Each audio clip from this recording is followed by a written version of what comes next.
We are looking across the Harod Valley, and yonder is the hill of Moreh, and low on the hill of Moreh is a little village called Shunem, and just to the east of us here is the hill of Mount Gilboa as it falls down.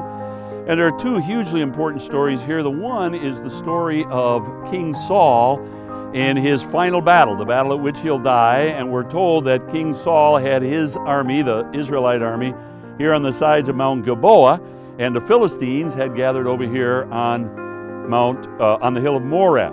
And when the battle was joined, the battle went against Saul, and of course Saul finally, or very finally as it turns out, falls on his sword right there on the side of the hill. So it's very important, and it's a good place to catch the dynamic that armies would always position themselves on two facing hills rather high on the hill, so that each army, if it needed to, could retreat and perhaps even draw the enemy up and then surround them. There were all sorts of feints and strategies. And also the commander could stand high on the hill and direct the forces. So you have the army of the the army of the Israelites, Saul and his army over here, and the army of the Philistines on yonder hill. And the Bible is explicit in 1 Samuel 28:4 that that's exactly where they were positioned. The other thing that's fascinating here is behind us is Jezreel. That's where Ahab had his palace. And just beneath us is Naboth's vineyard, just barely beneath us.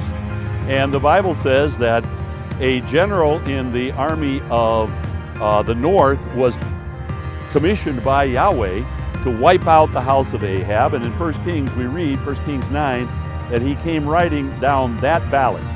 And right down that valley, and it was right very close to this, to where we're standing, that Jehoram, the king of Israel, sent out runners to find out what Jehu was up to, and finally, when nothing else availed, he went down himself, and he is killed, and his body is thrown right beneath us here on near the vineyard of Naboth, in fulfillment of Elijah's prophecy made to King Ahab. So a great deal of geographical detail comes together right in this place, and the biblical stories really, there's important stories that happen right here. So it's a hugely instructive spot.